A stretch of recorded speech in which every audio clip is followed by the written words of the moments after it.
ಪಾತ್ರ ಯಾವುದೇ ಇರಲಿ ಲೀಲಾಜಾಲವಾಗಿ ನಟಿಸುವಂತಹ ಅದ್ಭುತ ನಟ. ರೈತರ ಲ್ಯಾಂಡ್ ಅಲ್ಲಿ ಲುಂಗಿ ಉಡೋಕ್ಕೂ ಸೈ, ಸ್ವಿಟ್ಜರ್ಲ್ಯಾಂಡ್ ಅಲ್ಲಿ ಸೂಟ್ ತೊಡೋಕ್ಕೂ ಸೈ, ಕುಲುಮೇಲಿ ಮಚ್ಚು ತಟ್ಟೋಕ್ಕೂ ರೆಡಿ, ಮಚ್ಚು ಹಿಡಿದು ರೌಡಿಗಳನ್ನ ತಟ್ಟೋಕ್ಕೂ ರೆಡಿ. ರೈತ ಕ್ರಾಂತಿಗೂ ಸೈ. ಇವರ ಗತ್ತಿನ ಬಗ್ಗೆ ಎಲ್ಲರಿಗೂ ಗೊತ್ತು, ಆದ್ರೆ ಇವರ ದತ್ತಿನ ಬಗ್ಗೆ ಎಷ್ಟೋ ಜನಕ್ಕೆ ಗೊತ್ತಿಲ್ಲ. ಎಷ್ಟೋ ಅನಾಥಾಶ್ರಮಗಳನ್ನ, ಪ್ರಾಣಿ ಪಕ್ಷಿಗಳನ್ನ ಇವರು ದತ್ತು ತಗೊಂಡು ಸಾಕಿ ಸಲಹುತ್ತಿದ್ದಾರೆ.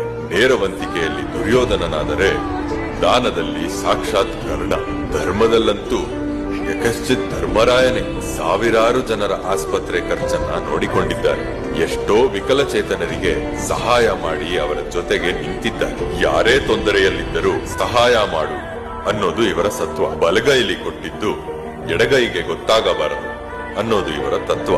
ದರ್ಶನ್ ಇಷ್ಟು ದೊಡ್ಡ ಸ್ಟಾರ್ ಆದ್ರೂ ಅವರ ಬಾಯಲ್ಲಿ ಬರೋ ಮಾತಂದ್ರೆ ನಾನೊಬ್ಬ ಸಣ್ಣ ಕಲಾವಿದ ಅಂತ. ಬಹುಶಃ ಇವರನ್ನು ನೋಡೇ ಹೇಳಿರಬೇಕು, ತುಂಬಿದ ಕೊಡ ತುಳುಕಲ್ಲ ಅಂತ. ಇವತ್ತು ಚಿತ್ರರಂಗಕ್ಕೆ ಬರುತ್ತಿರುವ ಹೊಸ ತಲೆಮಾರಿನ ನಾಯಕ ನಟರು ಇವರನ್ನು ನೋಡಿ ಕಲಿಯುವಂತದ್ದು ಬಹಳಷ್ಟಿದೆ. ಇವರು ಯಾವತ್ತೂ ಗೆಲುವನ್ನು ತಲೆಗೆ ತೆಗೆದುಕೊಳ್ಳುವುದಿಲ್ಲ, ಸೋಲನ್ನು ಮನಸ್ಸಿಗೆ ತೆಗೆದುಕೊಳ್ಳುವುದಿಲ್ಲ. ಚುನಾವಣಾ ಪ್ರಚಾರಕ್ಕೆ ಹೋಗ್ತಾರೆ, ಆದ್ರೆ ಯಾವುದೇ ಪಕ್ಷದ ಪರ ಅಲ್ಲ.